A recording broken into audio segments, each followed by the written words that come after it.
종합 토론을 시작하기에 앞서서 저희 재단에서 배출된 모델들이 있습니다. 그 50 플러스 세대 중에서 저희 재단의 여러 프로그램에 참여해 주신 분들 중에서 저희가 몇 분을 모델로 발탁을 해서 홍보 영상을 찍었거든요. 그래서 그 홍보 영상을 먼저 우리 같이 보고 마지막 종합 토론을 시작하도록 하겠습니다. 네, 함께 보시죠.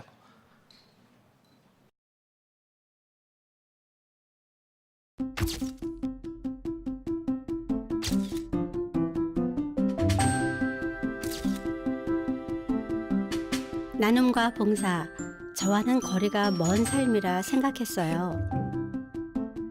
50 플러스가 된 뒤 좋아하는 일을 하면서도 누군가에게 도움이 되는 삶을 살 수 있다는 걸 알았죠. 혼자라면 힘들었을 이 작은 꿈의 가능성을 함께 키워나가고 싶어요. 50 플러스의 가능성을 열다. 서울시 50 플러스 재단.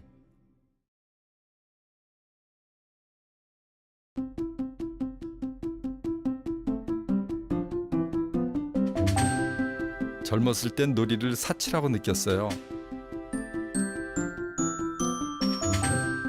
50 플러스를 만나고 노는 것에서 새로운 가능성을 발견했죠. 좋아하는 춤을 췄을 뿐인데 그것이 일이 되고 사람들에게 즐거움을 주는 멋진 인생이 되었습니다. 50 플러스의 가능성을 열다. 서울시 50 플러스 재단.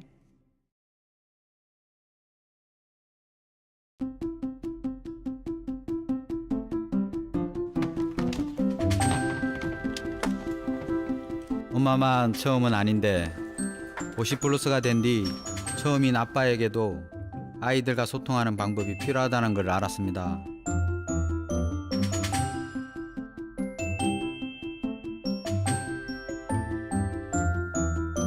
이 시대의 아빠라는 자리가 의미 있고 행복한 자리가 되었으면 좋겠습니다.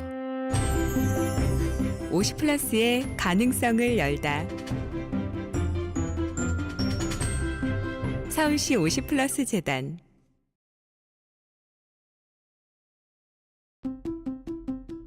여행을 좋아하세요?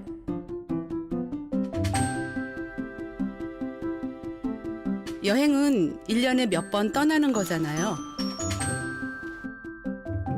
저는 50 플러스를 만나고 매일 여행을 하게 되었어요. 얼마 전 도시민박을 창업했거든요. 50 플러스 커리어 모색 학부 공부가 큰 힘이 됐습니다. 50 플러스의 가능성을 열다. 서울시 50 플러스 재단. 네. 굉장히 그 아마추어 분들인데 그 촬영하실 때 얘기 들어보니까 굉장히 잘 하시고 이거 제가 그 시연 그 화면을 보고 그 다음번에 캠퍼스 가다가 그 춤 추신 분 있잖아요. 이게 지나면서 봤는데 제가 깜짝 이렇게 놀랐어요. 연예인이라고 제가 착각을 해가지고 저걸 보니까 네. 언제 봐도 우리 저 멋있는 분들이 굉장히 많으십니다. 자, 이제 마지막 순서 종합 토론을 이끌어 주실 좌장 서울여자대학교 사회복지학과 김진석 교수님을 자리에 모시겠습니다. 우리 김 교수님은 우리 사회의 다양한 문제를 날카롭게 분석하시면서도 늘 따뜻한 시선으로 세상을 바라보는 학자십니다. 저희 재단의 이사님이시기도 하고요. 이제 마이크를 교수님께 넘기고 토론을 해주실 국외연사분들과 서울시 인생이모작 지원과 이성은 과장님, 서울대학교 아동가족학과 한경혜 교수님, 국민연금관리공단 이종신 실장님도 함께 모시겠습니다. 앞으로 나와주시기 바랍니다. 네, 박수로 환영해 주십시오.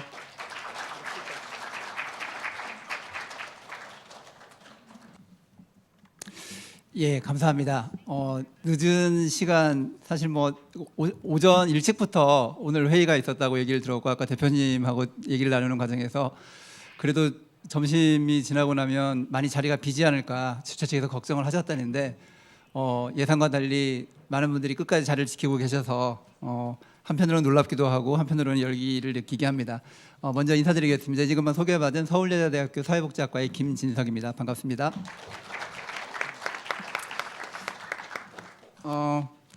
그 영상에서도 봤지만 50플러스 재단이 다양한 사업을 펼치고 있고 그리고 다양한 사업을 펼치고 있는 그 분들이 영상 속에서 드러나는 그 표정들이 굉장히 밝고 꾸밈이 없어서 물론 영상에서 드러나는 모습이긴 하지만 그래도 굉장히 활기찬 모습이 보기 좋았습니다.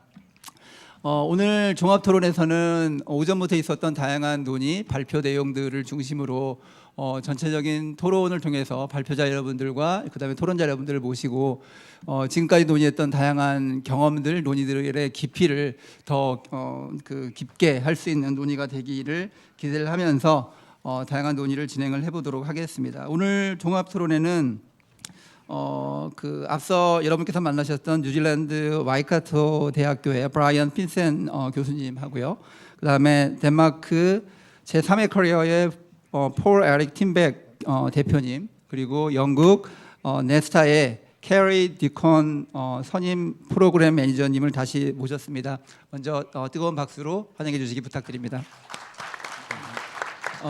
다음으로 패널로 세 분의 전문가들을 모셨습니다. 서울특별시 인생이모작지원과의 이성원 과장님, 그리고 국민연금공단 노후준비지원실의 이종신 실장님, 그리고 마지막으로 서울대학교의 한경애 교수님을 모셨습니다. 역시 뜨거운 박수로 환영해 주시기 부탁드립니다. 진행을 이렇게 좀 해보겠습니다. 전체적으로 오늘 긴 시간 동안 함께 하시면서 느꼈던 소회들을 좀 듣고 싶어요.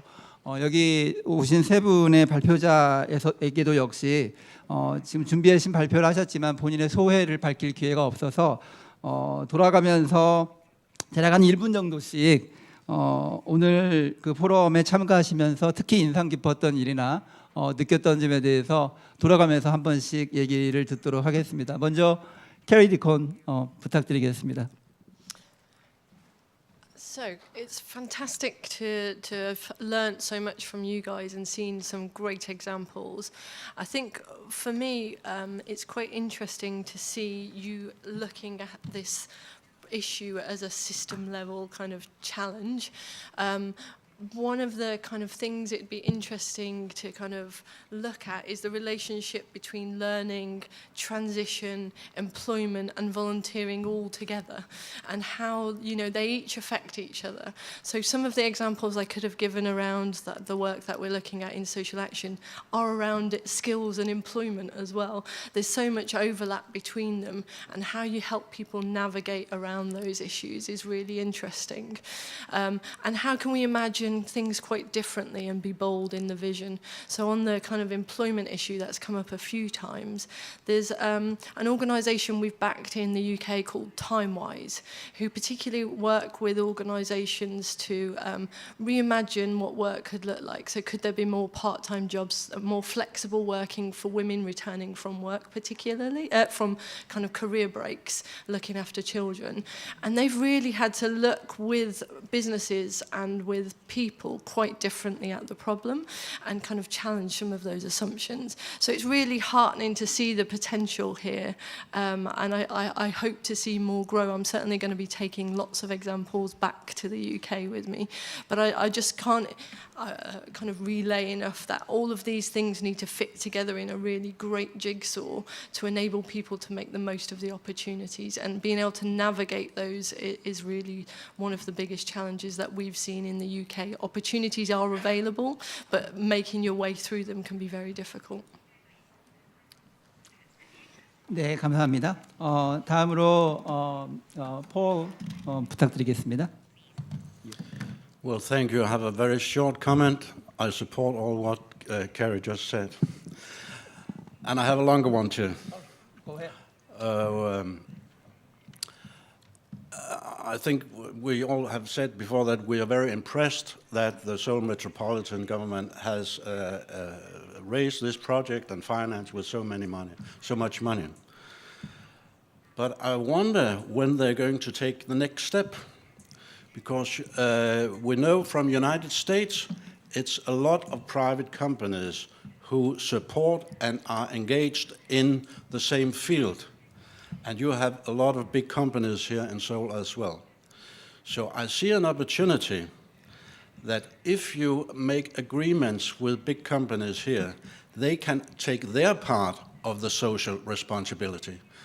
It may be not surprising that the public sector, the government, are aware of the demographic development and take and go and make answers at that challenges.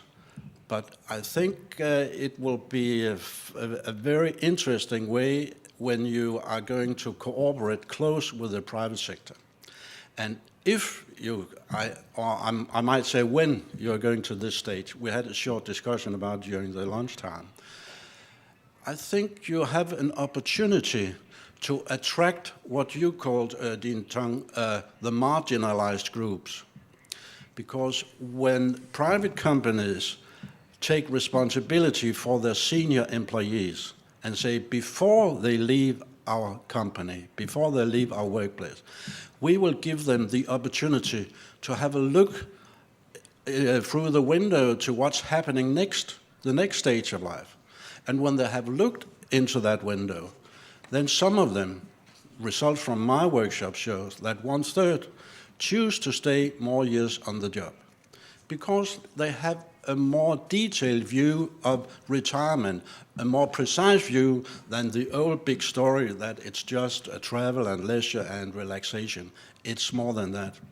So I look forward next time I visit Seoul to see Kia or Hyundai or whatever they are sitting here, and so look forward to that next stage. Okay. 예, 감사합니다. 그 사실 정부 중심의 이런 프로그램에 대해서 그 인간의 역할과 기업의 역할에 대해서도 강조를 해주셨습니다. 예, 다음으로 브라이언의 얘기를 듣도록 하겠습니다. Thank you. Thank you for the invitation to be here, and I've learned a great deal from you and from colleagues here in the last day or so. Just make a couple of comments. You might recall in my extended presentation that I looked at the themes of lifelong learning, and these themes relate to the 50-plus generation as much as anybody else. So obviously the economic imperative is very important for us all at an individual and societal level, and that we continue our personal growth as individuals. That's really important. That we encourage people to become active citizens, and I think this is an area of life where we can really contribute much more actively and positively to society. And the last theme you might recall was around social inclusion and exclusion, and relates to the conversation we've just been having about the marginalised, to try to encourage as wide range of people in this endeavour as possible. A couple of things just occurred to me when I was listening to the earlier presentations, and one was around really I mentioned about education of society about ageing, and I don't think we get much of that, at least not in the society that I live in and most societies I look at. And I think if we look more proactively in schooling at the notion of ageing and introduced teenagers and others to the fact that they're part of intergenerational collaboration, that would be a really important step. And I think also that we need to negotiate or work more closely with employers so that they understand the needs of older workers and they don't get into an automatic kind of reaction, oh, you've turned a certain age, you need to go now. That there's much more negotiation that goes on, and I would argue perhaps a lot more training and education of managers about the potential of experienced workers to contribute. I guess another comment that came through, I think particularly Paul from your presentation, I wondered whether, when we talk about retirement, there is quite a gender gap, so to speak. I mean, you showed the person jumping off the big chasm there. Is that the case for women? I don't think it is. I mean, the pattern usually for women is one of continuity, and for men usually it is, you know, this big jump, and we need a bridge to get across. So I think we maybe should examine a little bit more closely some of the gender roles of men and women, and look to look at the pathways for both genders in terms of what retirement might mean. So thank you again for the opportunity to be here. 예, 감사합니다. 다음으로 서울시의 이성은 과장님으로부터 얘기를 듣고 안쪽으로 다시 돌아오는 걸로 하겠습니다. 네, 과장님. 예, 안녕하세요. 전국에서 하나밖에 없는 인생이모작 지원과의 과장을 맡고 있는 이성은입니다.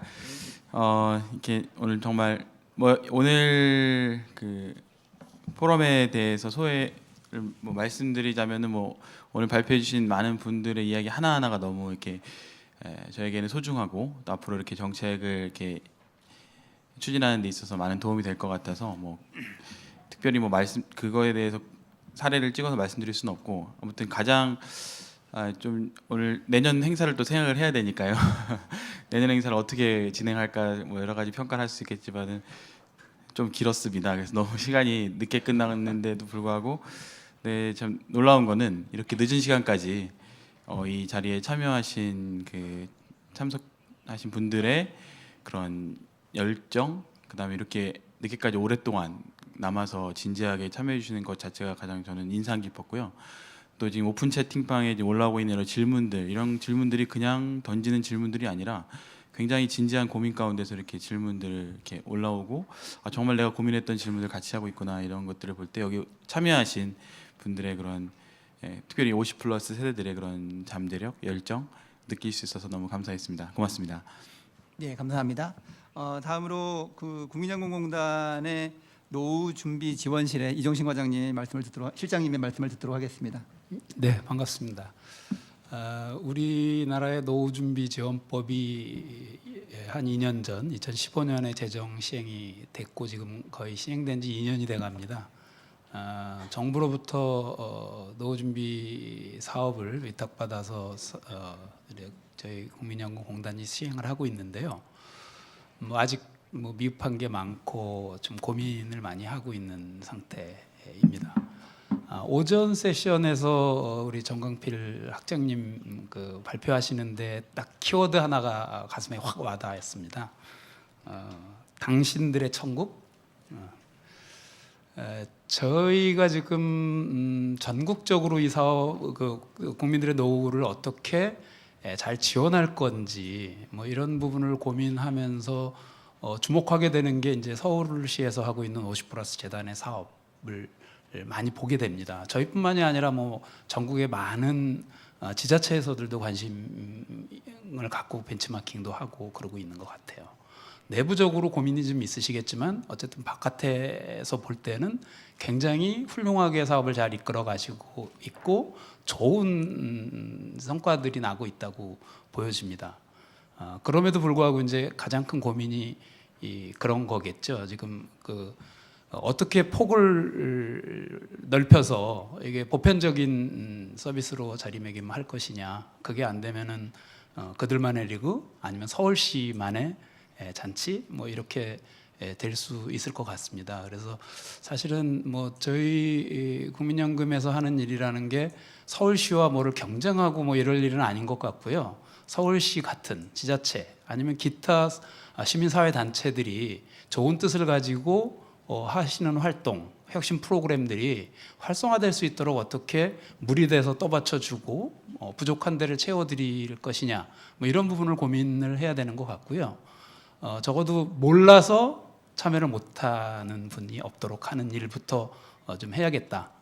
그리고 알아서 참여하고자 할 때 그분들이 누릴 수 있게끔 하는 시스템이나 프로그램을 만드는 거는 뭐 이제 저희도 뭐 필요하면 부분적으로 당사자로 참여를 하겠습니다만 50플러스 재단이나 기타 여러 가지 관심 있는 좀 더 직접적으로 그런 프로그램을 설계해서 돌려야 될 분들의 역할 아닌가 싶습니다. 그래서 지금 오늘도 민관이나 뭐 이렇게 시장과의 협력 이런 이슈들이 많이 나오는데요. 그런 부분들이 원활하게 서로 연계되고 통합될 수 있는 생태계를 만들 수 있도록 뭐 노력하도록 하겠습니다. 네, 감사합니다. 마지막으로 서울대학교 한경희 교수님께서 말씀해 주시면 고맙겠습니다. 네, 소회를 간단히 말씀드리자면 이제 정말 많이 배웠다.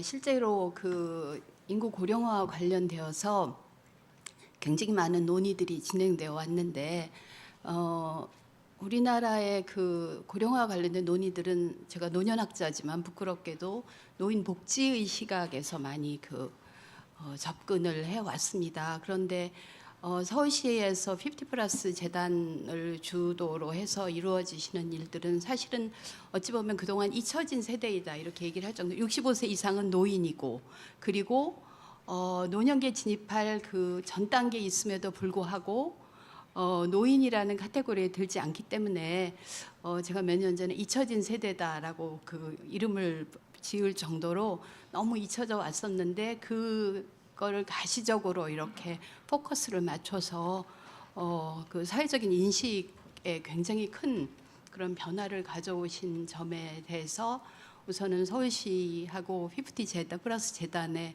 이제 감사를 드리고요. 그냥 배운 게 많았다라는 건 제 개인적으로도 그렇지만 이제 사실은 대학이라는 곳이 사회의 어떤 발전 아니면 이슈 이런 거를 함께 해결해 나가는데 뭔가 역할을 해야 된다고 치면 산관학의 측면에서 대학이 제대로 하고 있나 하는 자기 반성적인 의미에서 많은 걸 배웠다 이런 말씀을 드립니다. 그래서 그런 면에서 사실은 겉으로는 평온하지만 머릿속에는 막 굉장히 복잡한 도전과 막 이슈와 그래서 대학이 너무 정체되어 있는 거 아닌가 나름대로 노력을 한다고 하고 있는데 그런 면에서 50 플러스 재단에서 이거를 시스템 레벨로 가시화해 주신 거 그것이 정말 다시 한번 감사를 드린다 이렇게 말씀을 드릴 수가 있고요. 뭐 조금 더 드릴 말씀은 이제 이따가 토론을 진행하면서 말씀을 드리도록 하겠습니다. 많이 배웠습니다. 네, 감사합니다. 아까 그 50 플러스의 세대의 특징이 마이크를 잡으면 놓지 않는다 이 말씀을 하셨는데 지금 진행되는 거는 빠르게 진행이 되고 있는 것 같아서 한편으로는 안심이 되는데요. 또 다른 한편에 약간의 걱정이 뭐냐면 전에도 이 학교에 있으니까 학생들하고 접하잖아요. 학생들의 경우에는 리액션이 상당합니다. 근데 지금 청중에 계신 분들이 얘기를 듣고 이렇게 뭔가를 기다리고 계시는 것 같은데 뭔가 뭐 말이 훌륭한 말씀을 하셨다거나 그러면 리액션을 얼마든지 보여주셔도 크게 문제가 없다는 말씀을 드리고 그 다음으로 넘어가도록 하겠습니다. 좀 분야별로 얘기를 해보려고 합니다. 유네스코가 지난해 발행한 세계 교육 현황 보고서라는 게 있습니다. 거기에 보면은 성인의 배움이라고 하는 거를 갖다가 도시가 변화하는 전략의 주요한 요소로 보고 있습니다. 지금 이 주제는 지금 여기에 보신 패널들 중에서 이제 세 분의 패널들한테 좀 질문을 드리려고 합니다. 그 교육과 관련한 부분인데요. 서울이 지속 가능하고 포용적인 그 구성을 위해서도 50 플러스 세대의 배움이라고 하는 거는 굉장히 핵심적인 요소가 되고 관건적인 요소가 될 거라고 생각을 합니다. 그래서 은퇴를 앞둔 50세대, 50 플러스 세대에게 꼭 필요한 배움, 교육 이미 지난 발표에서도 얘기가 나오긴 했지만 좀 요약을 하자면 그 세 분의 교수님들께 말씀을 드리려고 합니다. 브라이언 교수님과 한경희 교수님 그리고 폴 에릭 팀백 대표에게 질문을 드리려고 합니다. 먼저 폴 에릭 팀백 대표가 먼저 말씀을 해주시면 고맙겠습니다.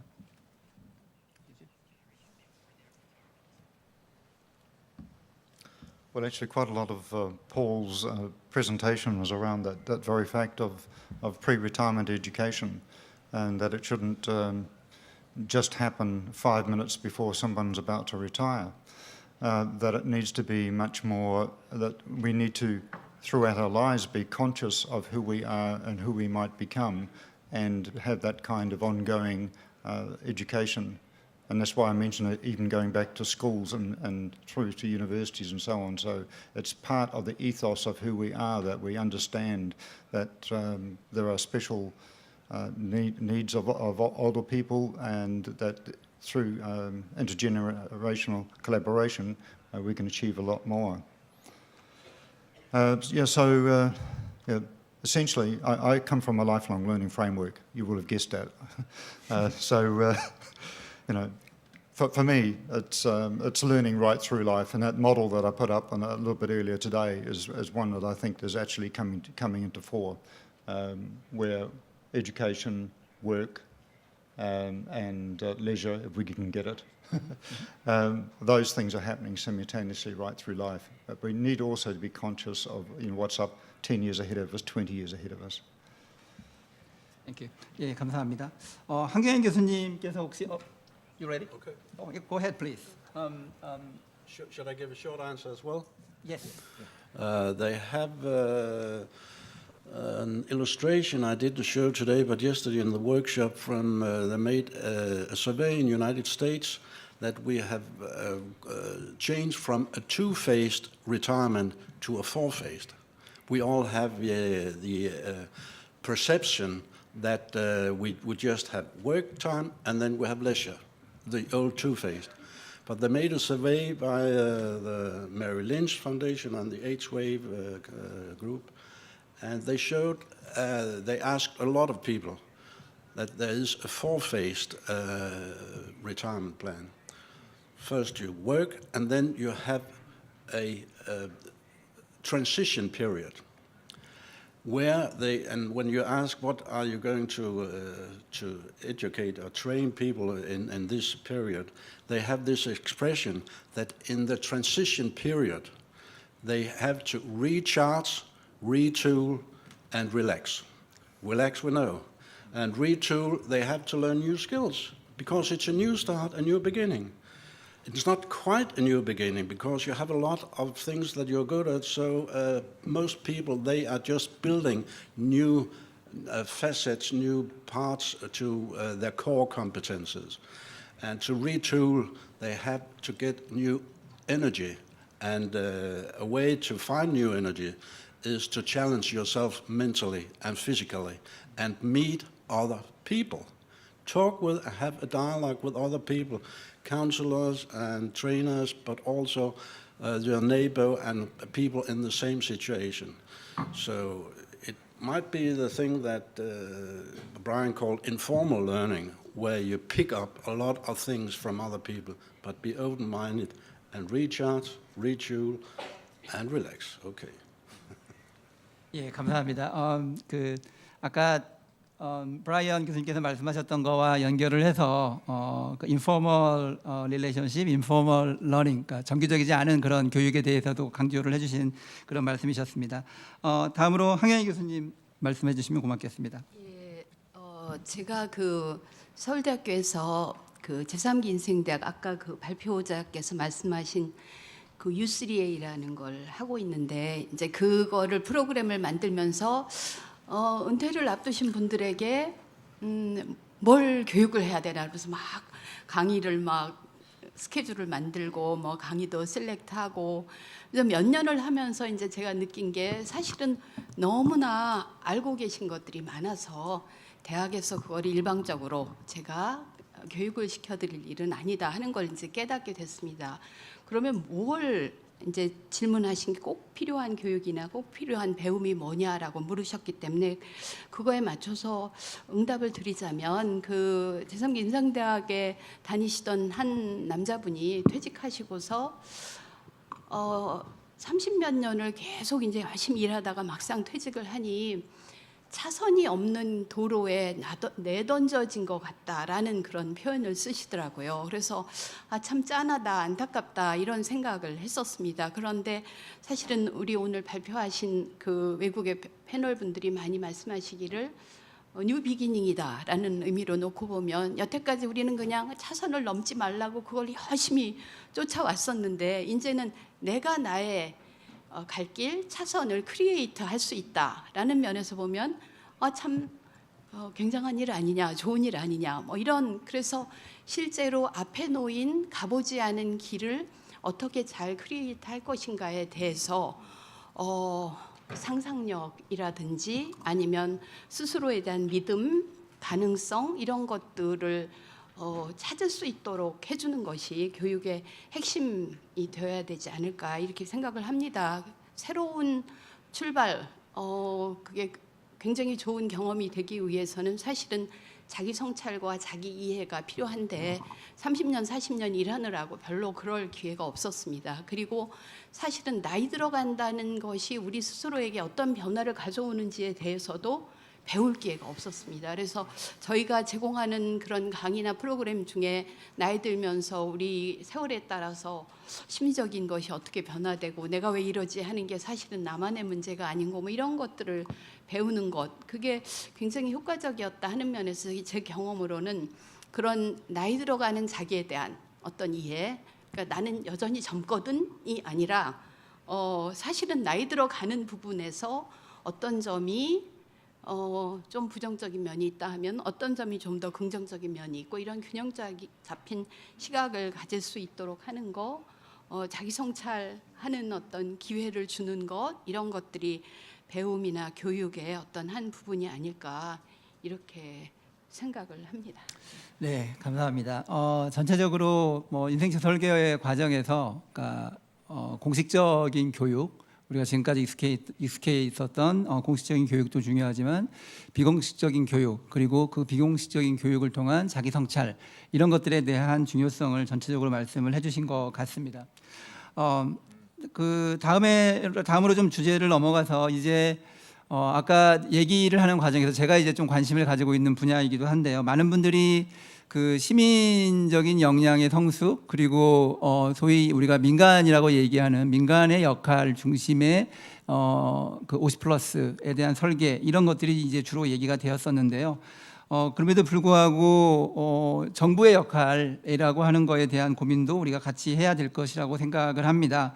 그래서 정부에서는 시민들의 인생 재설계를 돕기 위해서 어떠한 정책적 전략을 수립하고 그리고 선제적으로 서울시가 해왔던 것처럼 선제적으로 대응을 하고 있는지 이런 얘기들을 좀 듣고 싶습니다. 그래서 이런 맥락에서 먼저 그 캐리 디콘 그 매니저께서 말씀하셨던 그 내용에 대해서 먼저 좀 얘기를 듣고 싶습니다. 그래서 영국의 경우에 정부가 이러한 인생 재설계 과정에서 어떤 역할과 투자를 했는지 경험을 공유해 주시면 고맙겠습니다. We've had a partnership with government over the last 5 years around kind of social participation and kind of volunteering particularly strong. It was in discussion with them that the 50+ agenda really came up, so the government were very keen on looking at this. What we've been doing with them, though, is with partners. In the UK, there's a movement of what we call what works centres. So they're looking at their evidence base very closely for different topics. And we have one around ageing called the Centre for Ageing Better. So we're working with them quite closely and government to look at what really do we know about the field, what's the evidence base for this, and what works in a variety of different ways around social participation. And we're using that to inform some of the work and go out. So the government are being kind of interested in this field, but I think they're also, from experiences, are not going to do a very top-down approach. A few years ago, I think it was in the early 90s, the government tried to do a 50+ volunteering campaign, and it was led by government. They saw immense potential in it, and it was led by government too closely. And as a result, it really didn't work. And there's a whole variety of factors of that, but the civil society didn't feel that they owned it. People didn't feel like they owned it. They felt it was being asked for by the government's agenda and not their agenda. So it was important that in establishing this work, it's not seen as the government's asking you to do something and this is the change that's going to happen. We've been very careful to position this. It's about organisations coming together for shared solutions with leadership from government. 예, 감사합니다. 뭐 정부 영국의 경우도 이제 그러한 시도들을 해왔었지만 실질적으로 제대로 작동하지 않았고 기본적으로 톱다운 방식으로 정부 중심의 그런 그 정책들이 개입이 됐을 때 실제로 자생적으로 활동할 수 있는 시민사회의 역량이 충분히 발휘되지 못하면서 문제가 있었다는 그러한 경험을 공유를 해주셨습니다.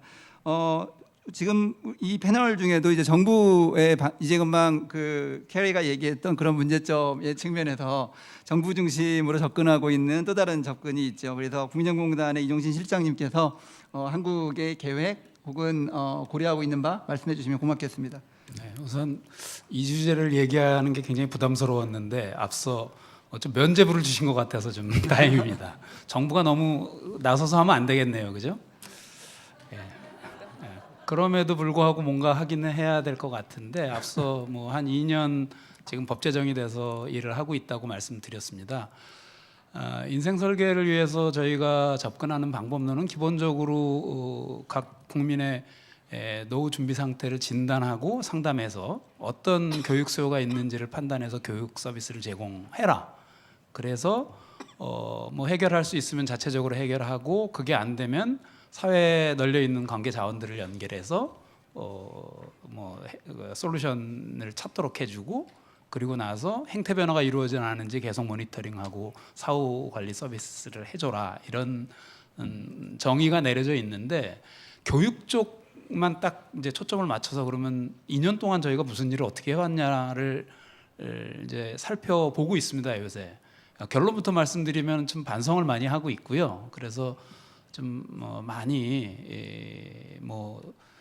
양적으로나 질적으로나 많은 부분을 재편해야겠다는 생각을 하고 있습니다. 작년에 42만 명을 대상으로 저희가 교육을 했고 올해 한 45만 명 정도까지 교육 인원수가 늘어날 것 같은데 이 교육의 내용을 살펴보면 너무 기초적이고 또 이 정책 목적을 달성하는데 적합하냐에 대한 고민이 좀 생기는 어찌 보면 양적인 카운팅을 하는 것 위주의 사업이 진행되지 않았냐 이런 생각이 들어서 크게 세 가지의 재편 방안을 갖고 있습니다. 우선 42만 명이 오프라인에서 교육을 받은 데에 비해서 온라인으로 기본적으로 많은 사람하고 접근할 수 있는 교육 접점은 한 17만 명 정도밖에 안 돼 있었어요. 교육 콘텐츠도 굉장히 빈약하고 그래서 기본적으로 온오프라인의 균형을 좀 맞춰가야겠다. 그래서 기반을 까는 거는 온라인 교육을 통해서 좀 하고 오프라인은 어차피 한계가 있으니까 그렇게 가기로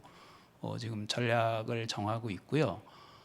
그리고 저희가 이제 교육을 하는 내용을 놓고 보면은 사실 연금이 이제 재무 관점의 장점을 갖고 있는 프로그램 공급자로서 저희 공단의 위상이 있으니까 재무 관점 위주로 너무 많은 상담이나 교육이 이루어졌던 것 같다. 그래서 이제는 건강이나 여가 그리고 관계들을 위시한 비재무 영역의 균형을 좀 맞춰봐야겠다. 그리고 교육 인원이나 이런 부분들이 저희도 이제 한계가 있다 보니까 이 이벤트가 벌어지는 이제 교육 수요를 갖고 있는 이를테면 지금 50플러스 재단에서도 교육을 하는데 저희가 강사를 지원해드려서 재무 강의나 이런 거를 좀 하고 있는데 이렇게 수요처에 의존한 교육 그렇게 해서 나온 숫자가 42만이다 보니까 뭔가 방향성이나 내용의 충실도 이런 부분들의 한계를 느끼고 있습니다. 그래서 이 균형을 맞춰서 공단에서 이제 그 필요에 의한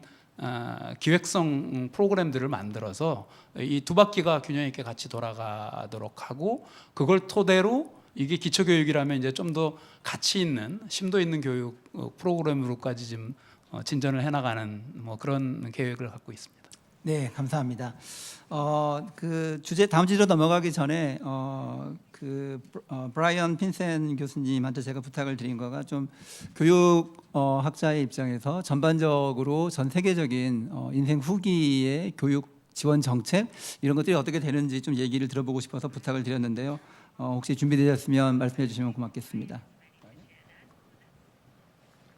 Well, yes, I am, to the extent that in many ways I've already discussed them. Namely, if you look at those four major themes that relate to lifelong learning, those are the themes that UNESCO, OECD, and other international organisations are concerned about.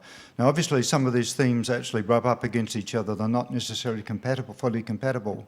So if you go for an economic model, and that's all important, then the social inclusion and social exclusion element also needs to be taken consideration of, because sometimes only some people benefit from the economy and others fall off the edge. So we need to make sure that there aren't a lot of people who are marginalised through the economic policies. So, those four themes, I think, are the major ones. And as I mentioned in my presentation, I think there needs to be a link with the active ageing rhetoric and debate that goes on, and linking those two things. And you very rarely see that happening in any governmental policy. So closer links between active ageing and what that might mean, and then lifelong learning, and bringing them together. 예, 감사합니다. 캐리가 그 사이에 그 발언을 신청을 하셔서 기회를 드리도록 하겠습니다. I just wanted to pick up just following the government point about the role it can play, and it sounds like there's doing lots of tremendous work. We do quite a lot of work where we're analysing the role that government should play in things, and recently my chief executive wrote a blog called The Prepositions of Good Government, because a lot of the time we think of government in one way, so doing for us or doing to us, but actually the more mature, we need to blend in certain policy areas, it needs to be done for and to us, but in other areas it maybe needs to be done with us or by us. So I think having that blended approach of where government acts is probably the next level of kind of innovation where you can move to. 예, 감사합니다. 지금 여러 차례에 걸쳐서 얘기가 나왔던 것들 중에 하나가, 제가 아마도 오전에 오질 않아서 놓친 부분이기도 한 것 같은데요. 그러니까 그 소셜 인클루전에 대한 얘기를 좀 여러 차례에 걸쳐서 강조를 하신 것 같습니다. 전체적인 인생관리 교육 정책에 있어서 그러니까 모두가 그러니까 사회 경제적 지위와 무관하게 모두가 다 이제 참여할 수 있는 그런 거에 대한 강조를 하셨고, 또 이제 캐리의 경우에는 그 소위 거버먼트의 역할을 갖다가 물론 배제하지 않지만 다양한 접근이 이렇게 같이 그 섞일 수 있도록 하는 것이 중요하다는 말씀을 해주신 것 같습니다. 좀 다음 주제로 한번 넘어가 보겠습니다. 저희들이 아무리 여러분들이 끝까지 앉아 계신다고 하지만 무한정 앉아 계실 수는 없으니까 마무리를 하기 위해서 다음 주제로 좀 넘어가도록 하겠습니다. 사회참여활동과 관련한 부분입니다. 사회참여를 하기 위해서는 사실은 그러니까 일을 중심이 아니고 사회활동에 물론 일을 포함해서 사회활동에 참여한다는 것이 굉장히 50+ 세대에게는 중요한 의미고, 아까 프레젠테이션에서도 어떤 미닝을 찾기 위해서는 그런 참여활동이 필요하다는 말씀을 하셨는데요.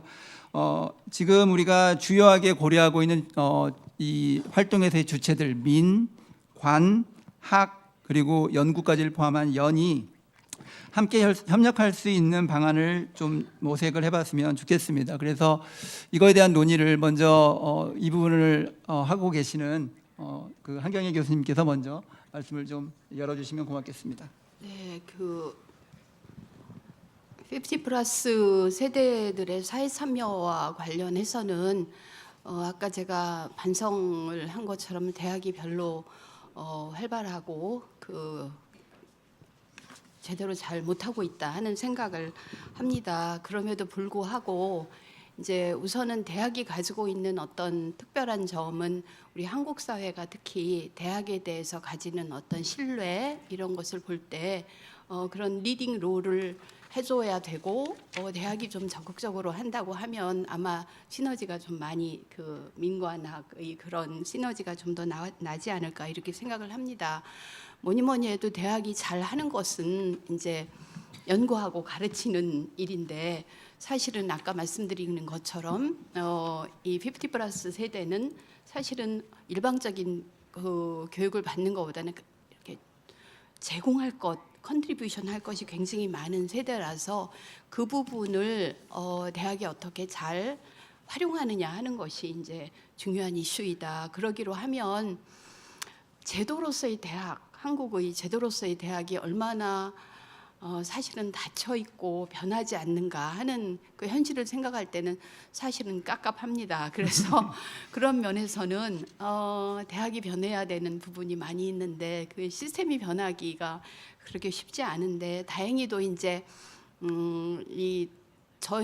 제 생각에는 50 플러스에 대한 사회적 인식, 대학의 인식을 가져온 어떤 계기는 결국은 50 플러스 당사자들이라고 생각을 합니다. 우리나라의 그 베이비 부머들이 700만이 넘는 베이비 부머들, 인적 자본 훌륭한 베이비 부머들이 꿈틀대고 있는 그것 때문에 대학도 바뀔 수밖에 없다는 걸 이제 깨닫고 예를 들어서 평생 교육 프로그램이라든지 이런 부분들이 예전보다 훨씬 더 좀 더 수용적으로 이렇게 가고 있습니다. 그래서 이제 그런 면에서 대학이 잘하는 연구나 교육을 통해서 잘 이렇게 인티그레이트 하면서 아까 여러 번 나왔는 그 에비던스 베이스드 한 그런 어떤 그 활동 참여를 활성화할 수 있는 방안 이런 것들에 대한 어떤 기본적인 그런 정보를 제공하는 것 그걸 이제 우리가 정말 충실히 해야 될 것 같고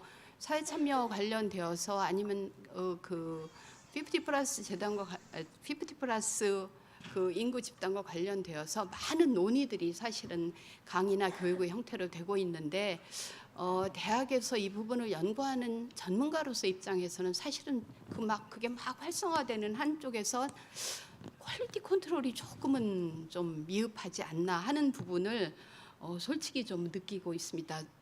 그런 면에서는 좀 더 많은 대학의 연구자들, 학자들이 그 에비던스 베이스된 그런 어떤 그 인포메이션을 좀 많이 제공을 해야 되지 않나 하는 그런 생각을 하고 있고요. 그 사회 참여와 관련돼서 다른 그 제도에 비해서 대학이라는 그 주체가 갖고 있는 장점의 하나가 젊은 세대들이 모여 있다는 겁니다. 그래서 젊은 세대들을 이 50 플러스 세대들하고 이렇게 통합할 수 있는 아니면 연계할 수 있는 이런 지점을 조금 더 적극적으로 찾아봐야 된다. 저희 한국 사회가 너무 연령 분절적인 사회가 돼서 대학생들 보면 뭐 할머니 할아버지하고도 같이 살지 않는 핵가족이고 모든 그 생애 과정에서 비슷한 연령대들하고만 연령 집단하고만 학교니 뭐 모든 경험 직장인 이렇기 때문에 사실은 50 플러스 세대에 대한 이해가 참 부족합니다. 부모는 사실은 별로 사람으로 애들이 보지 않죠. 그렇기 때문에 그래서 50 플러스 세대에 대한 이해가 참 부족한데 그런 면에서 보면 연령 차별적인 시각이 우리 사회에서 점점 어찌 보면 항상 더 좋아지지 않고 더 점점 더 연령차별적인 시각이 되어가는 것 이런 부분에 대해서 조금은 그 사회 참여를 50 플러스 세대하고 젊은 세대들이 같이 할 수 있는 그런 다양한 프로그램을 만드는 것 거기에 대학이 좀 앞장서야 되지 않을까. 연령차별적인 태도에 대해서 저희가 조사를 해보고 연구를 해보면 노년학자들이 굉장히 순진하게 노인들하고 접촉을 많이 하면 그러면 연령차별적인 시각이 줄어들 것이다. 이제 접촉이란 이론이라는 것에 기초해서 그런데 접촉을 하면 더 시각이 부정적으로 변하는 그런 그 연구 결과들이 많이 있습니다. 그런데 같이 자원봉사라든지 뭔가 의미 있는 그러니까 피상적인 상호작용이 아닌 그런 거를 공유했을 때는 노인에 대한 시각이 굉장히 긍정적으로 변하더라 하는 그런 연구 결과들이 있거든요. 그래서 대학 캠퍼스 내에 있는 이 젊은 그리고 사랑스러운 우리의 후속 세대들에게 너네들도 앞으로 갈 지점인 그 50대 60대하고 상호작용을 해서 미리 좀 자신의 앞날에 대한 준비 이해를 하도록 하게 하는 거 그게 사회 참여를 매개로 해서 좀 이루어질 수 있도록 만들면 좋겠다 하는 생각을 하면서 그 다른 분들의 말씀을 듣고 있었습니다. 예, 지금 한계희 교수님께서 말씀하셨던 그러니까 말씀하신 내용들을 들으면서 그 브라이언 빈센 교수님께서 생각나신 말씀이 있으신 것 같아요. 그래서 빈센 교수님의 말씀을 좀 듣고 그 다음으로 넘어가도록 하겠습니다. Yes, we seem to have veered into the direction of looking at the responsibilities of universities, which is one of my major frustrations in learning in later life. My experience is that universities are failing as public institutions to encourage a wider range of students, particularly what we call mature age students, into university. And in fact, some of the policies discriminate against mature age students coming into university. And surely we have here in this country and in my country lots of people in this category wanting to further their education. I mean, this is aside from the informal kind of learning that they might do. I just might mention that I've been involved personally last year. There's a journal called International Journal of Lifelong Education, and there was a special issue which I happened to edit, and there was an article in that issue on age-friendly universities. And particularly they were looking at Strathclyde University in Glasgow, which I have some knowledge of, Dublin City University and Arizona State University, and together these authors had looked at their own institutions and developed a set of principles that they feel that universities should follow to encourage some people in the 50-plus area. When I looked at my own university, I was rather dispirited. And when I looked at the principles and then I looked at actually what was happening, I think universities have got a long way to go to encourage a wider range of people. 예, 감사합니다. 그러니까 사실 이게 좀 아이러니한 거가 사실 차별이 없는 교육 환경의 제공 이런 것들이 단순히 성별이라든지 장애 여부 이런 것뿐만 아니라 연령에 있어서도 이제 그런 그 융합이 필요할 텐데 이제 그런 지점과 관련해서 상당히 학교가 뭐 우리나라뿐만 아니라 뉴질랜드의 경우에도 여전히 먼 길이 있다는 그런 말씀을 해주셨고요. 저는 사실 좀 궁금한 거가 폴 에릭 선생님의 경우에는 그 학교에 있다가 그 시빌 앙트레프레너십으로 이렇게 진출을 하신 그런 경우여서 혹시 이 주제와 관련해서 더 추가하시고 싶은 얘기가 있으시면 간단하게 좀 듣고 싶은 생각이 있습니다. But it's between cooperation between generations, and I find it's one of the best ways to make joy in your life as well. And to pay your experience dividend. So. 예, 감사합니다.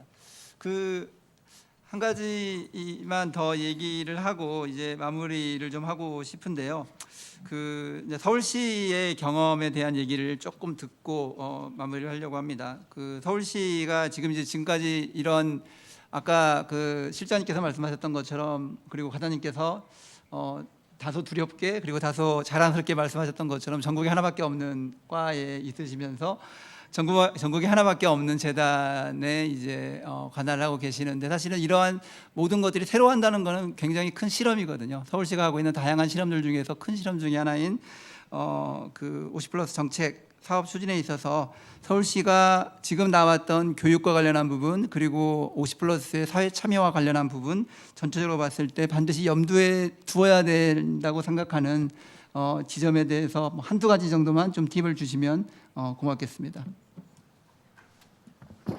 예. 그러니까 어쨌든 말씀을 쭉 오늘 들으면서 느낀 것은 아직도 할 일은 많다 이런 생각이 들었고요. 그 마치 이제 고령화 사회라는 어떤 해법은 마치 꽉 뭉친 실타래를 푸는 것 같은 그런 일이었다고 생각됩니다. 근데 이제 어디서부터 어떻게 풀어야 될지 모르는 이제 그런 일인데 제가 참 감사한 거는 이제 50+ 재단이나 서울시에 이런 관계하신 분들이 그런 실타래를 푸는 데 있어서 굉장히 고민을 많이 하고 과연 어떤 게 가장 50대한테 필요한 것일까, 어디서부터 어떻게 풀으면 제일 효과적일 잘 풀릴까 하는 것에 대해서 고민을 하고 적실하게 이렇게 접근을 했다는 것에 대해서는 이제 좀 저 스스로도 좀 잘했구나 이런 생각이 좀 들고 50+ 재단 또 관계자 여러분들께 참 감사한다는 말씀드립니다. 그래서 그 실타래 그래서 이제 아까 그 인생학교 그런 사례도 보는 것처럼 어떤 저희가 결국 50+ 세대에게 뭔가 새로운 걸 준다기보다는 50+ 세대의 그런 잠재력을 끄집어낼 수 있는 그런 교육과 배움 방식, 또 당사자 주도의 교육과 활동 지원 이런 것들이 참 중요하다고 좀 생각이 됐고요. 뭐 아까 그 질문에도 이렇게 여러 개 떴는데 이제 앞으로 뭐 4차 산업혁명이다, 뭐 인구절벽이다, 여러 가지 뭐 생계형 일자리는 어떻게 하느냐, 이제 뭐 여러 가지 그런 질문들이 다시 고민했던 반대, 아무튼 그걸 해결할 수 있는 첫 번째 단추는 50+ 세대가 뭔가 자기가 어떤 존재이고 또 자기가 앞으로 어떠한 역할을 할 수가 있고 또 그러기 위해서 내가 지금 뭐가 바뀌어야 되고 또 뭐가 더 필요한지 이런 것들을 스스로 깨닫고 그런 게 먼저 시작이 아닌가 이런 생각이 좀 들었고요. 두 번째는 이제 그러한 것들을 함께 할 수 있는 동료들을 이렇게 연결해 주는 것이다. 그 연결이라는 건데 지금 사실 제가 이제 복지본부에 있다 보니까 50대들의 문제점 중에 하나 50대 고독사가 이렇게 또 많이 있거든요. 왜냐면 굉장히 사회적으로 이렇게 높은 위치에 있다가 한순간에 이렇게 그런 걸 경험하면서 따라서 자기가 스스로 고립을 해버리는 이제 그런 경우들이 참 많이 있는데 바로 그거를 좀 열어줄 수 있는 어떤 인식의 전환, 어떤 그런 사회적 관계망 연결 그렇게 하다 보면 자연스럽게 그런 문제들은 뭐 아까 말씀드렸던 뭐 생계형 일자리나 인구절벽이나 4차 산업혁명 이런 다양한 사회 문제들에 대해서 스스로 해결할 수 있는 능력을 생길 수 있고 답을 찾을 수 있는 세대다 이런 그런 생각을 들었고요. 계속 저희가 그런 당사자 주도의 교육이나 또 사회 참여 활동 지원 이런 것들을 해나가야 되겠다. 그리고 또 그런 분들을 연결해 드릴 수 있는 그런 공간 또 그런 뭐 기회들을 많이 드리는 것이 어떤 정부의 역할이 아니냐 이런 생각이 좀 들고요. 두 번째 이제 고민은 이제 아까 오전 세션에서도 말씀해 주셨는데 이제 그들만의 리그라는 그런 얘기도 해주셨는데 이제 고민입니다. 이러한 그 50+ 정책을 어떻게 확산시킬 수 있을 것이냐. 근데 그것을 확산 전략을 사용했을 때 정말 이러한 취지나 이런 정체성들이 계속 유지가 되면서 확산이 될 수 있을 것이냐 하는 그것이 저희 입장에서는 상당히 좀 고민이 되고요.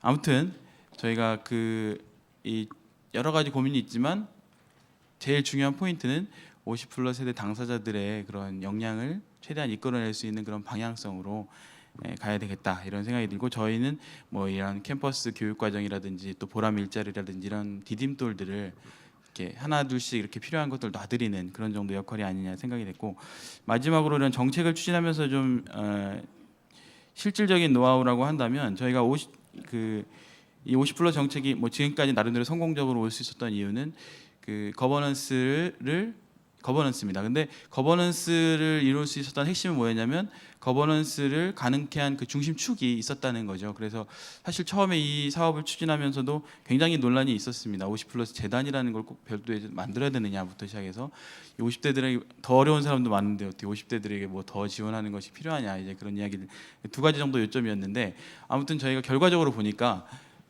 사실은 50+ 재단이라는 어떤 50+ 세대 중장년 세대를 지원하는 다양한 지원 기관과 조직들 혹은 민간 기업 뭐 여러 가지 관심 있는 주체들을 엮을 수 있는 하나의 중심축을 만들었기 때문에 그런 것들이 효율적으로 전달될 수 있었다라는 하나의 좀 함의를 좀 배웠고요.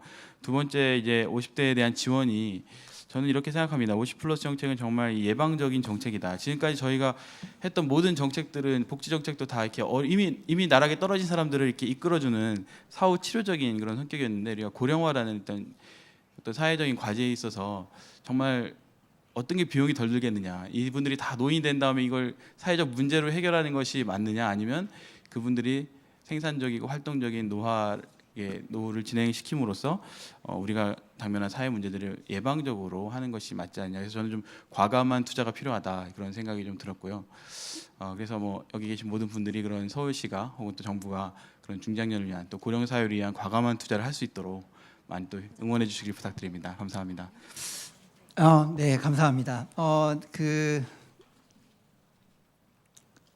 정부의 역할에 대한 얘기를 다시 한번 좀 하신 것 같고요. 그거를 어떤 당사자의 주도성을 끌어내기 위한 디딤돌의 역할을 하겠다라는 말로 정리가 될 수 있을 것 같고 주요하게 이제 관심을 가지고 혹은 중점적으로 하고 있는 부분이 사람들 사이의 네트워킹을 갖다가 강조를 하시면서 말씀을 해주셨습니다. 시간이 생각보다 많이 지나가서 이제 그 질문을 좀 드리려고 합니다. 그런데 제가 여기 앞에 몇 개의 그 라이브 채팅방에 올라온 질문들이 있는데요. 그것들도 물론 중요하지만 지금 이 늦게까지 자리를 지키고 계신 분들의 질문을 먼저 좀 듣고 그 다음에 이 라이브 채팅방에 올라온 질문을 드리려고 합니다. 그래서 플로어에서 지금 시간이 대략 저한테 주어진 시간이 15분 정도의 시간이 있습니다. 그래서 그 동안에 한 두세 개 정도의 질문을 받도록 하겠습니다. 네, 그 뒤쪽에 계신 분, 네.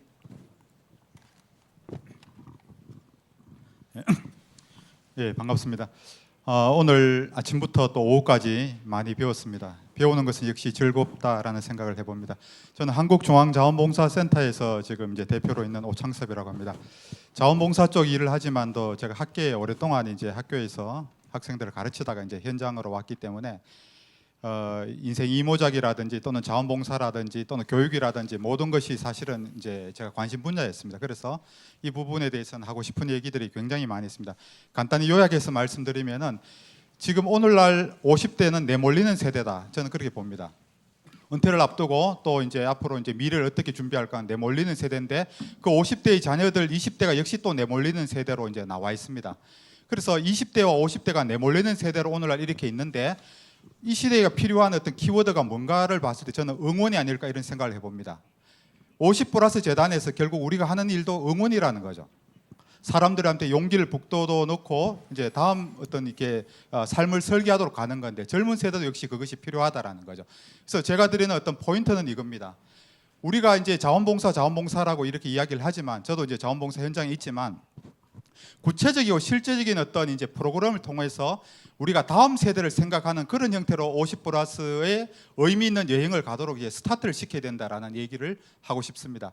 그래서 자원봉사라는 게 단순히 액티비티로 해서 어떤 현장에 가서 사는 것으로만 생각할 것이 아니라 지금까지 살아온 어떤 경력이나 지식이나 어떤 삶의 궤적들 그리고 자기의 정보, 관계망들을 인생 1막에서는 자기의 꿈을 위해서 살았다면 인생 2막에서는 사회에 공헌하는 쪽으로 이렇게 넘어가 줘야 되는데 이런 어떤 프로그램들을 개발해서 이게 막연하면 안 되고 내 자녀가 고개 숙인 아버지의 고개 숙인 아들이 있는 이렇게 절망적인 이 현실에서 우리가 구체적인 대안을 줄 수 있는 응원의 방식을 개발해야 되는데 그것이 이제 사회공헌의 형식으로서 나타날 수 있는 거죠. 예를 들어서 아까 이제 한 교수님도 짧게 얘기를 해주시면 고맙겠습니다. 사례만 네. 하나만 말씀드리겠습니다. 멘토와 멘티가 같이 저희가 비전 여행을 갔습니다. 가서 1대 30도 하고 1대 1의 어떤 멘토 멘티 그 인간 도서관의 형태로 저희가 이제 해봤습니다.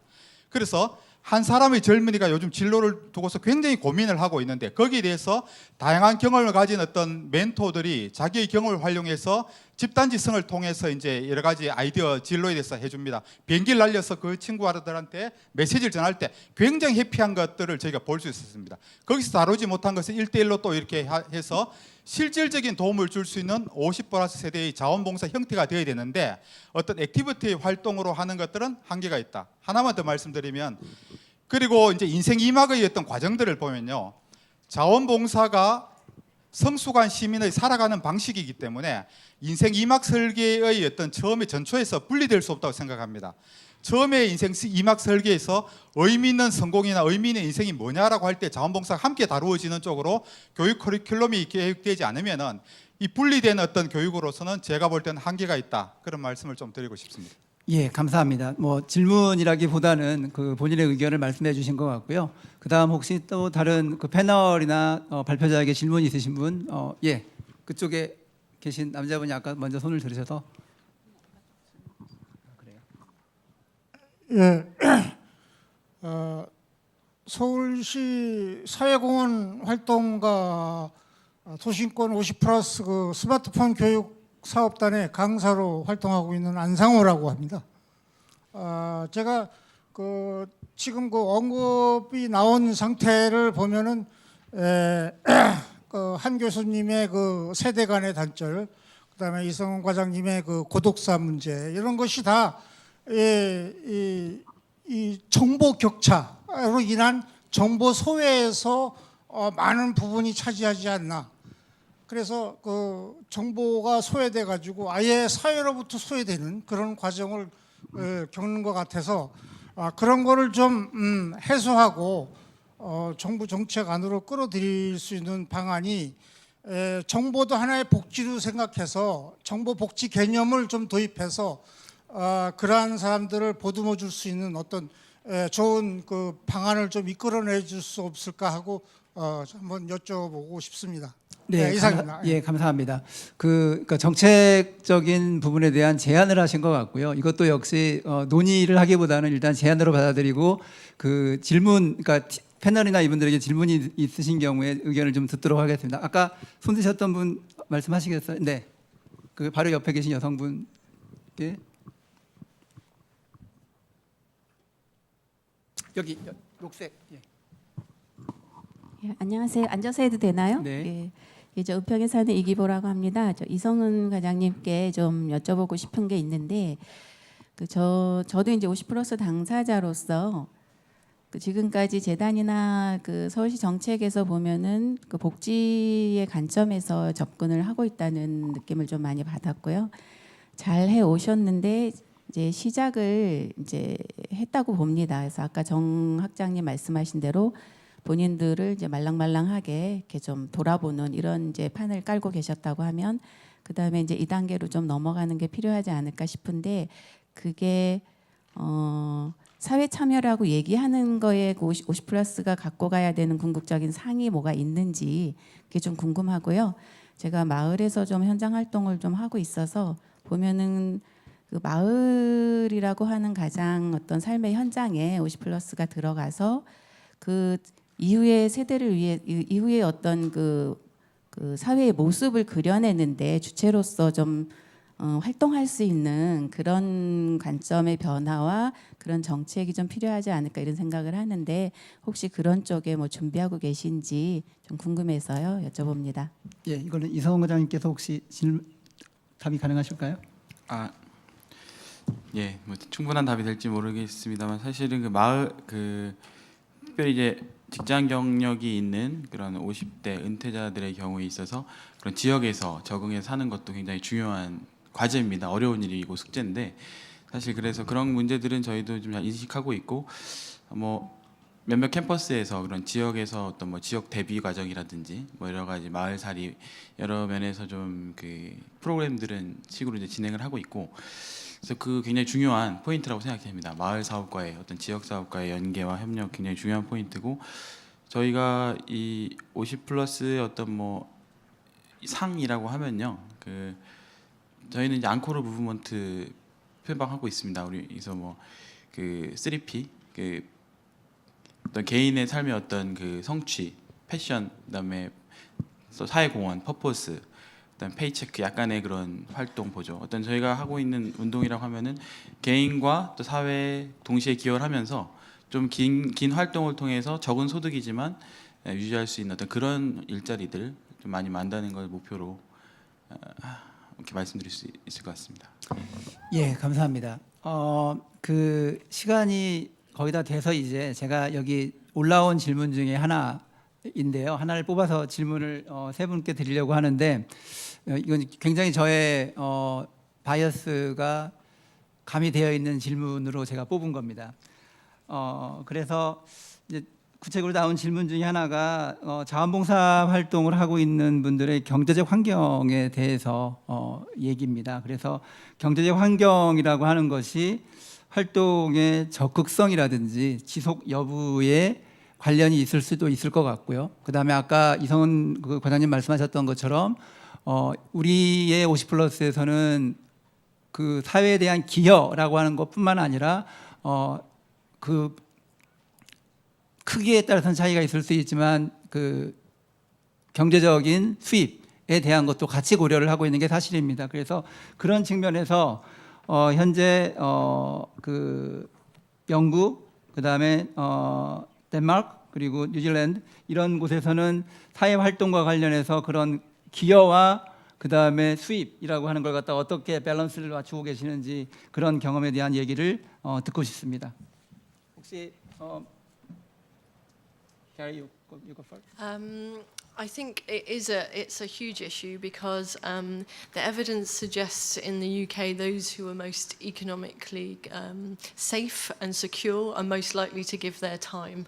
So how you reach out to people and enable people who are perhaps not economically as secure is an important issue and something that we need to experiment a lot more with. At the moment, the government's been doing a consultation about whether you could pay for some stipends for volunteers, looking at both younger and older generations for that and what that might mean. And I know they do that in some other countries. And I guess there's also looking at the value of what volunteering can lead to. So we've got some examples in the portfolio where it's blended and kind of your volunteering experience can lead to paid work. So it's important to see that, you know, it may be a way to give your time, but there's other things that you might be able to get that from that in terms of paid employment. So a number of organisations create journeys where if you give some time, you become then a paid employee or get some kind of profit sharing or more cooperative structures.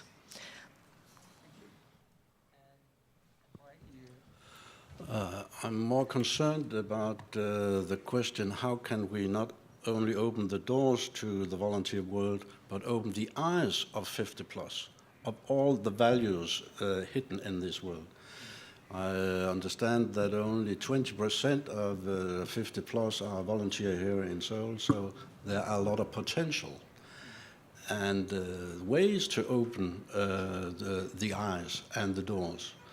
I still favor the model of internship while you're still on job. And I think the social responsibility for the big companies here in Korea could be to try running life schools on the job, where all people have an opportunity, where the managers say we worth so much the experienced employees that we want them to stay as long as they want and to have a good life after they have had all the years with us. So that should be a motivation for them to have pre-retired workshops where they give them an open door to all the values in the alternative platform to working job where there are a lot of values as well. Yeah, I think ideally if you can volunteer whilst you are in paid work and look at the balance of those things. This is what I'm doing in my life at present. I have a full-time job. I volunteer for Age Concern as president. That volunteering job actually could occupy all my time if I so allowed it. So I'm trying to deal with this at a personal level, and the way that I see it is that I will break away from my full-time job and maybe retain a little bit of it, and then increasingly go into the volunteer sector, and there may well be some paid work that comes out of that. But I will be looking for volunteer positions where I can use my expertise and skills, as Paul has pointed out in his workshop. But I don't think I have an answer at the macro level of the issue of whilst you're a volunteer, you need to survive financially, so it is difficult. 예, 사실 우리가 사회적 참여라고 하는 걸 갖다가 경제적인 활동에 국한하지 않고 다양한 사회 참여, 자원봉사, 그다음에 경제적 활동이라고 하는 거를 포괄적으로 얘기할 수 있을 텐데 거기서 어떤 적절한 지점을 찾는 것은 개인에게도 굉장히 큰 문제이지만 사회 전체적으로도 굉장히 어려운 과제라는 생각이 듭니다. 아까 캐리께서 말씀하셨던 내용들을 보면은 뭐 하나의 아주 마이크로한 레벨에서 하나의 자원봉사로 시작을 해서 일정한 시간을 투자를 하고 그것이 일정한 그 단계에 이르렀을 때 페이드 잡으로 가는 그런 트랜지션도 가능하지만 또 다른 한편으로서는 경제활동을 하는 과정에서 수도 없이 많은 베네핏을 얻었던 것들을 갖다가 인생의 일정한 시기가 지났을 때 다시 사회에 되돌려주는 그런 방식으로도 볼 수가 있을 것 같고요. 그런 다양한 부분에 대한 해법들을 우리는 지금 찾아 나가는 과정에 있다고 생각을 합니다. 진행자로서 더 많은 의견을 나누고 싶으나 시간이 이제 마무리가 다 되어서 마무리를 해야 될 것 같습니다. 먼저 청중들께 감사를 드리고요. 그리고 지금 이 자리에 계신 6분의 토론자들, 발표자들 모두에게 뜨거운 박수로 환영과 감사의 마음을 표현해 주시기 바랍니다. 예. 오늘 포럼 종합토론을 이렇게 마치고요. 마지막으로 사무총장님께 진행을 맡기도록 하겠습니다. 네, 감사합니다. 이제 모든 순서를 마쳤습니다. 어제 우리 두 분 선생님 폴 그다음에 브라이언 선생님은 어제 워크숍까지 참여를 하셨어요. 그래서 오후 내내 워크숍 참여하시고 또 우리 그 디콘 매니저 선생님은 어제 도착하셨는데 몸 상태도 조금 피곤하셨습니다. 그래서 오늘 굉장히 하루 종일 하시는데 굉장히 어려움이 계셨을 텐데 너무 세 분께 감사드립니다. 한 번 더 박수로 예.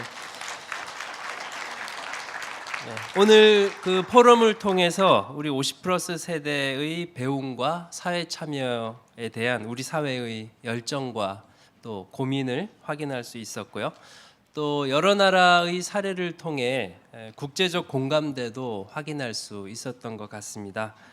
이번 포럼의 슬로건이 50+ 세대, 배움은 더 길게, 나눔은 더 가깝게입니다. 이 길에 함께 해주시길 여러분들께 제안드리면서 오늘 포럼을 마치려고 합니다.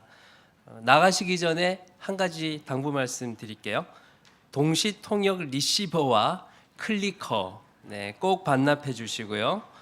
설문지도 작성하셔서 제출해 주시고 소정의 기념품도 받아가시기 바랍니다. 자, 이것으로 오늘 포럼을 마치도록 하겠습니다. 지금까지 서울시 50+ 재단 사무총장 이성수였고요.